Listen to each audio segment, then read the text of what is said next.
Welcome to another episode of Tenacity with your host, Sonia. Today, my guest is Andres Klaric, the co founder of Fuse, a fintech VC backed startup disrupting the lending industry with their loan original system. The platform is already live and pushing the boundaries of innovation. Fuse helps top lending companies optimize operations. In this episode, we will navigate the challenges he faced as a co founder and what led them to change business direction and pivot from B2C to B2B space. Welcome, Andres. How are you? Hey Sonia, how are you? Thanks for having me over. Yeah, no problem. I'm excited about our conversation. I love tech. You love tech, fintech. Let's do this. Absolutely. Okay, so why don't you tell us a little bit about your background and Mhm. what inspired you to co-found Fuse? Yeah, so I grew up in Bolivia. I was born in Tennessee, but I was raised my entire life in Bolivia. I guess from an early age of my life, I've been exposed to entrepreneurs and technology. But I think like the my original love was the auto industry. My grandpa was a race car driver. My dad had worked in the auto industry for a while. So when the opportunity came to be an entrepreneur, the first area of business that I wanted to disrupt was kind of like naturally something serving the auto sector. And aside from the auto sector, I had been in Wall Street for 10 years. So I wanted to be at that intersection between finance and automotive markets, and that's how we landed into that space. I met my co-founder at Harvard 8 years ago, and decided to join forces. I convinced him that I thought the lending space for consumer was ripe for disruption, and that's how we started kind of the predecessor to Fuse. Okay, so did you have like a tech background? Like No, how did you and him meet? we met during in grad school. He leads all technical and product stuff. So you can say that he's like the the Tech the geek? the tech geek, so to And speak. you're the idea guy. We're both idea people, right? But I cannot, for the love of God, like just do all the technical stuff. So I lead all the business, the partnerships team, like the legal, finance side of the house, right? And kind of like investor relations. And that's kind of how we divide and conquer work. There's plenty. You need both sides. You need the customers, you need the product, right? So splitting the roles that way has been extremely accretive for us. Great. So can you tell me or explain a little bit about Fuse's loan system and how it works? Yeah. So in a nutshell, there's like three separate kind of modules within our system. Like the first one, it's kind of like the way I explained it to my mother is akin to like an app store, right? Like in order for you to orchestrate a loan, there are multiple vendors or software providers or data providers that you need to coordinate. So we have the equivalent of that app store that enables the bank, the lender, to actually say, hey, for this type of lending, I want to use this vendors and orchestrated with this vendor. So we are that kind of orchestration layer, and we give them access to more vendors that they actually need. But yeah, that customer choice is what sets us apart, right? Like not being married to any single vendor, but like really giving our lenders the opportunity to pick whichever they see fit for their own strategy. Second is the low code, no code platform, right? In essence, like being able to make changes without being overly dependent on engineers is very important, right? Like otherwise, you're effectively running a consulting shop versus a tech shop. The power of our platform and what has increased so much adoption is the fact that like non-technical teams feel empowered. They feel that they can contribute in a space that before they had to kind of delegate everything to engineers. And if they didn't have the engineers in-house, they had to pay for those engineers from the tech vendors that they utilize, right? So in our case, is hey, like there you go. This piece of software actually enables you to have that freedom. And last but not least is dashboards, right? Like dashboards that reflect your day-to-day operations, right? If you're someone checking funding, if you're verifying identities, if that whatever the role you have within the lending organization should be reflected in your day-to-day dashboard versus having something that's like a kitchen sink that you have to be trained for. If your dashboard is customized to your needs, your training needs are limited, and therefore you can run much faster, you can add value. So those three categories, I think, are what set us apart in the marketplace today. Okay.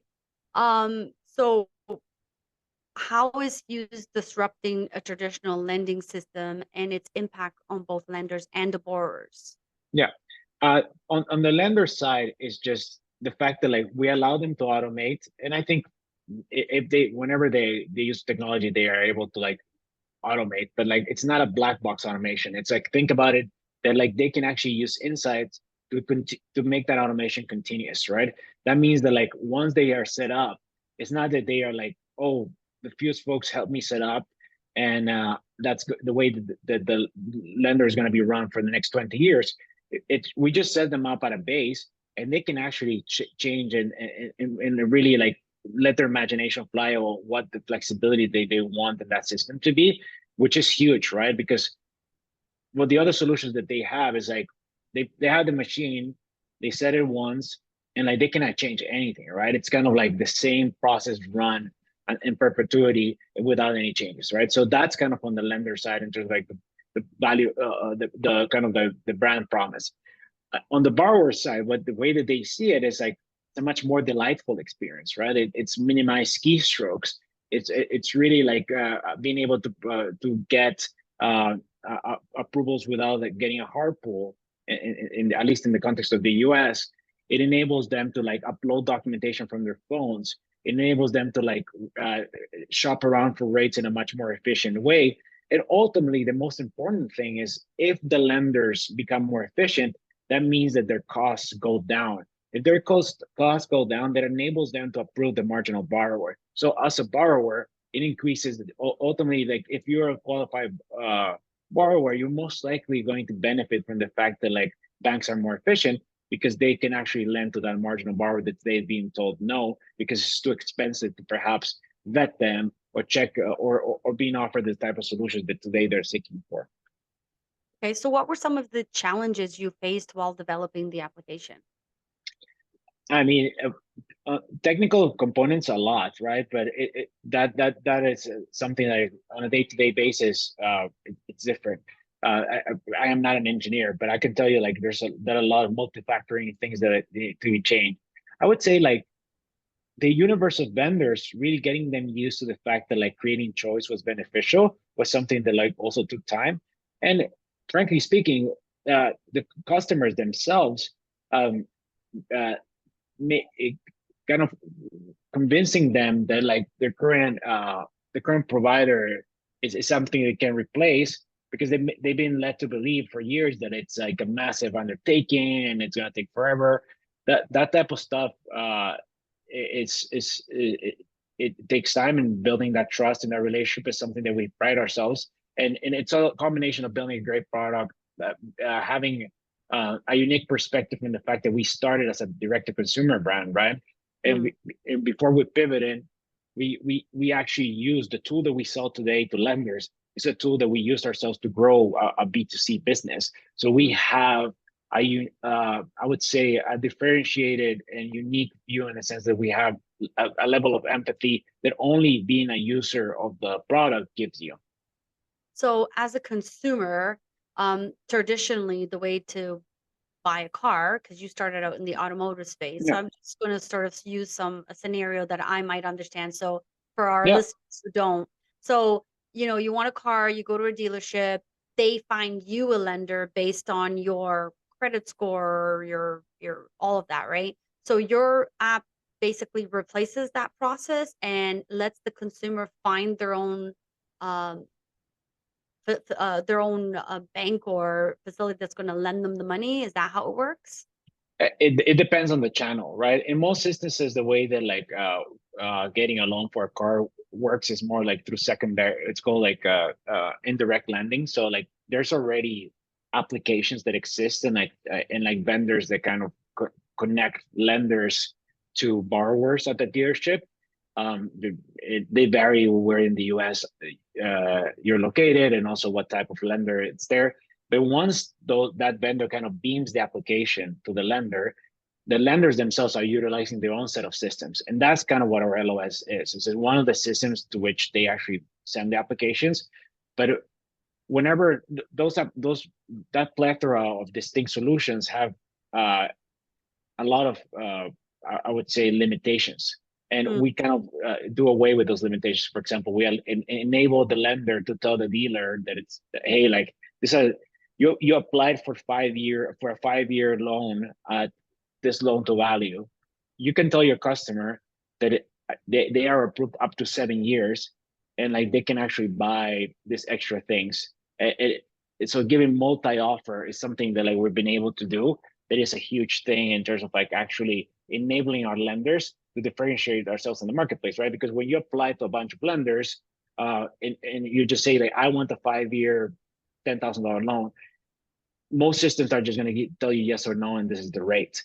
With mhm. us, we're able to kind of communicate back, telling them like you're going, this is the way you're going to win this deal, and you're going to convince the customer, not by just speaking, but actually showing them an array of opportunities. And that's something that the dealer partners really appreciate from the lenders working for us.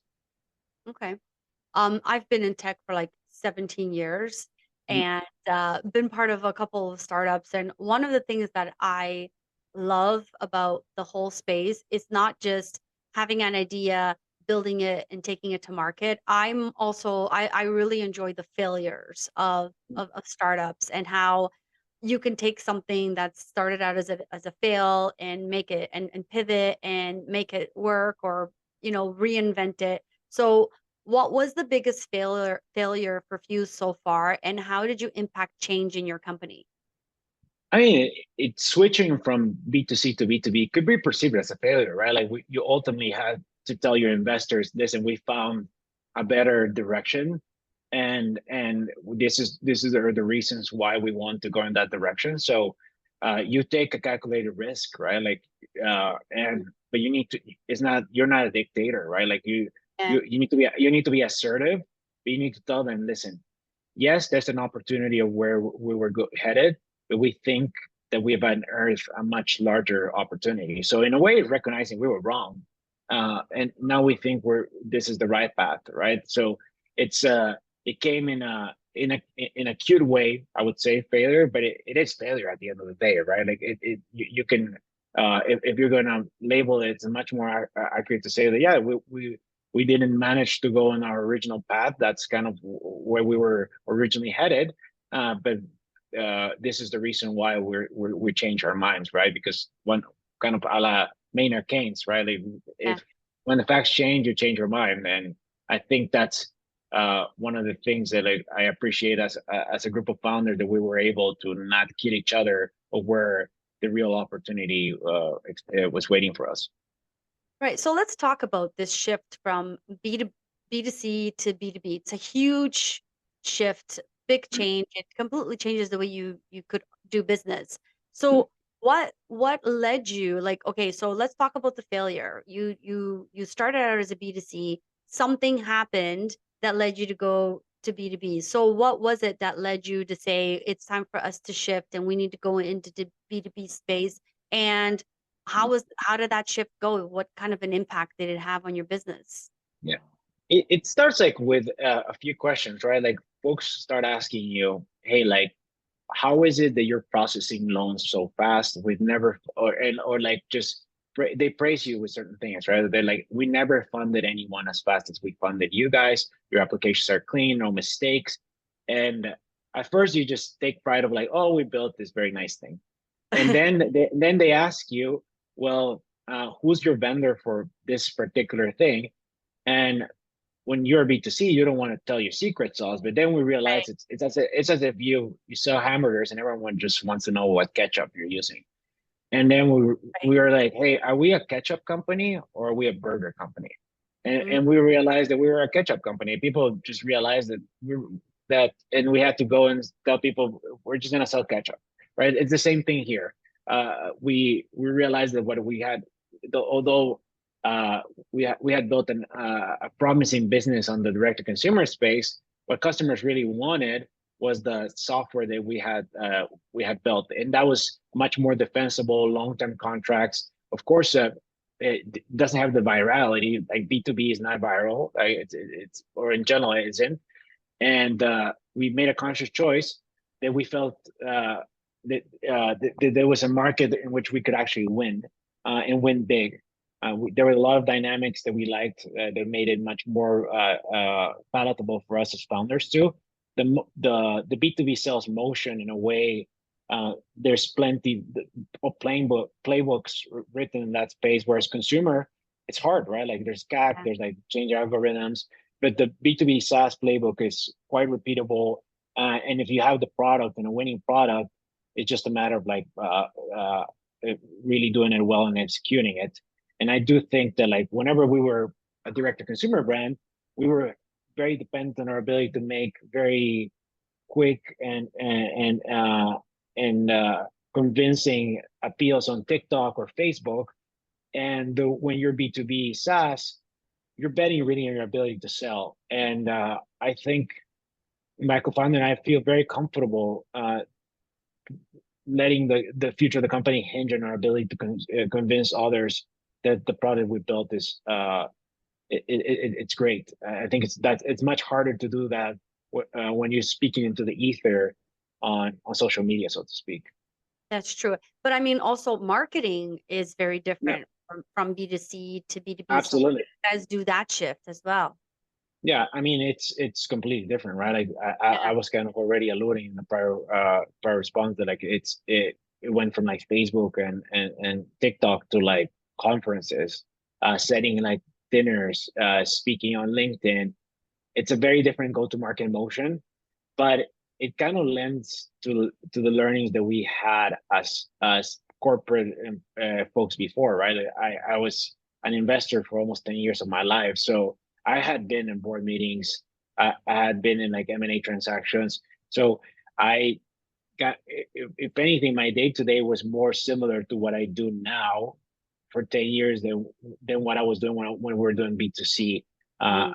I feel much more comfortable trying to work on a complex tech solution than trying to like design a tech campaign, a marketing campaign to to to convey value of like a loan or refi that it just has broad appeal. That's I think like that's harder because you do actually don't know the person you're speaking with. It's a generic person. Whereas when on enterprise SaaS, you actually get to meet them, you get to understand their aspirations, you meet them in person. It's very different. And I also think like having those types of conversations with B2B, because it's a more of a sales oriented company, Yeah, right? You're having yeah. conversations, it also gives you the ability to learn from your potential clients. Has those conversations led you to change the product in any way? Not necessarily change it, but definitely optimize for certain things that like, or and it helps validate things too, right? Like obviously it's a product that it's the flexibility is paramount. So if anything, just making sure that that flexibility remains and that we don't put boundaries that like might limit the product that because sometimes you might be tempted to just limit it more and increase the appeal within a small subset. So you need to kind of like fine tune in such a way that you always kind of keep that flexibility so that the appeal is as broad as possible. So are you guys completely out of the B2C business? Yes, completely. I mean, we have a unique, as I mentioned, we have a unique level of empathy with a customer Yeah. and like the lenders because we've used our product. So we can, I can say we can speak with a level of, at least my co-founder, that is much more on the marketing side too and product side. He can speak with a unique level of authority about like, hey, like we try this because we actually tried it, right? We put a ton of capital behind kind of marketing campaigns, so we know what works and what doesn't. And that really helps us differentiate ourselves in our go-to-market motion too. So when you started out, did you and your founder fund it yourselves, or did you start out with VC? Because I know when I was reading your profile that you had an opportunity that you had turned down in I believe it was VC money, right? So how was that experience? Yeah. The first couple months when I was just kind of solo before Mark joined, I did spend a little bit of my money, but like it's not. You need to be willing to put out some skin in the game. First and foremost, your time, right? Like time is money, so it's not that necessarily you need to blow up all your savings, but you need to kind of set goals, right? Like by month three, I'm going to determine this. By month five, I want to run this test. By month X, I want to have a website. So I had also set a budget that I wanted to spend in order for me to kind of build conviction. Once you build conviction, I think it's the right time to raise capital. But I do not. Most important thing is that you need to build conviction around your idea in order for you to spend time and ultimately raise capital, right? So for me, it was I wanted to get to a point in which I believed in the idea in order for me to spend the rest of my life if I had to doing it, right? So Mm. that was key. And then yes, we you're not going to raise capital from every person that offers you money, right? Like they need to also bring value to the table.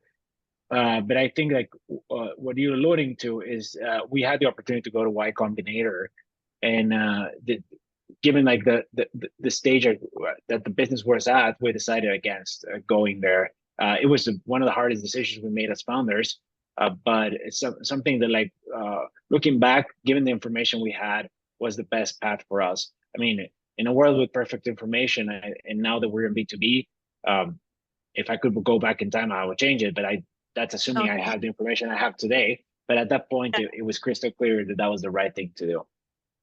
So a lot of our listeners are, entrepreneurs or founders or co-founders. They're trying to start something. Um, Tell me what it's like to have a founder and a co-founder, and what's your relationship like?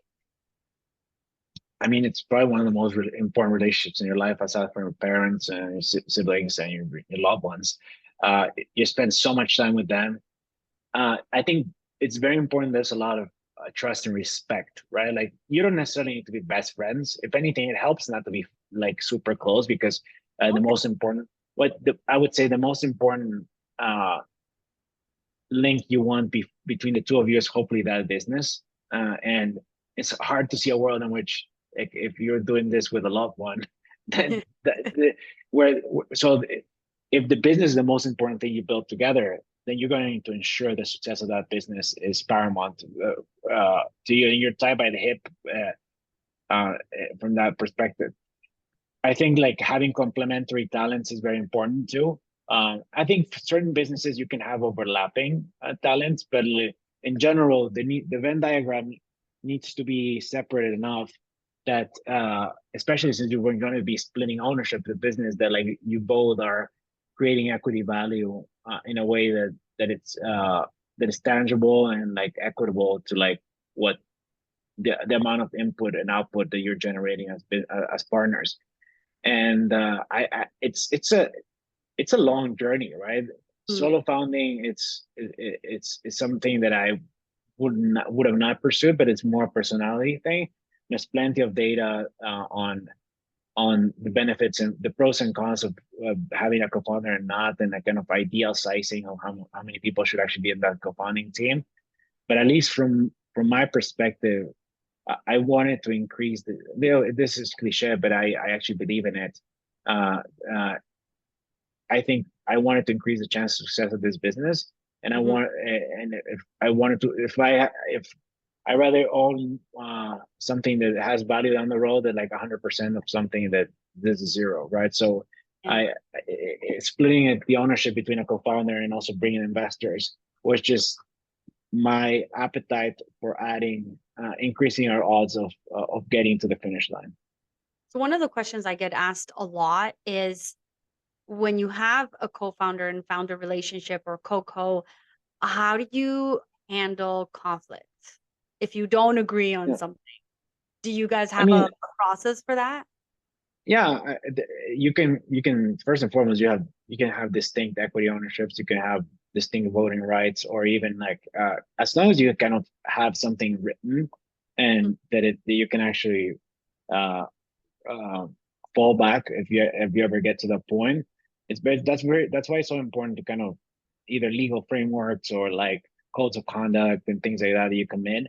Of course, there's also a component of like gentleman's agreement between him and I, but it's good to just put like actual frameworks, right? Like I do remember people telling me about the benefits of a prenup, and and you're never going to love your partner as much as you do before you get married. That's true. That's So that a prenup, in the same way as founders, you can create like the equivalent of prenups in such a way that like when there's disagreement, yeah. you create a framework for disagree respectfully.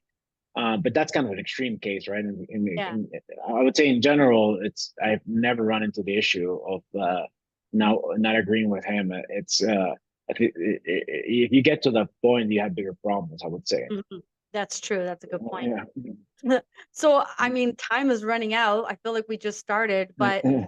if you had one piece of advice to give to a co-founder who's in a similar position as you, what, like, based on everything that you've learned from your own experience, what would it be? Of course, like picking a good co-founder is key. Like I think we were learning of that. And like have a very distinct view on like how do you want to grow this business. I think understanding that you and your co-founder, um, if if you're here to build a lifestyle business or you're trying to build like that is a very important question. Like, Mm, what are your motivations to be a founder, right? And if you're misaligned on that, you're bound to fail pretty quickly because uh, a lifestyle business is very different than like a venture backed business. And mhm. if there's a fundamental disagreement on that, the sooner rather than later you're going to figure that out. So aligning on terms of like how do you think about capitalizing that business, what type of vision you want, what do you want to get out of building this business is very important. And down the road, once like the business has gone from idea to actual execution, like really think about culture because you're gonna have to hire folks down the road too. And like, how do you that same way that you set the rules with your co-founder in terms of like lifestyle business or a high type A type of business, it's very different. So that's kind of the one that comes to mind right now. Okay, so we are coming to the end. How can people get in touch with you if they have questions or they just want to connect? LinkedIn is the best. I try to respond to everyone that reaches out and like that's usually the best path. Okay. So we are coming to the end. So thank you, Andres, for the invaluable words of wisdom you shared with us today. Your journey and your story with Fuse are truly inspiring, and I'm sure our listeners will take a lot from your experience and insights. To our listeners, I hope today's episode has inspired you. Remember, the future belongs to those who embrace change and innovation with tenacity. Keep striving, keep innovating, and most importantly, stay tenacious in your pursuits. Thank you for tuning in, and I look forward to bringing you more inspiring conversations in our upcoming episodes. This is Sonia signing off, but as always, remember to chase your dreams with tenacity.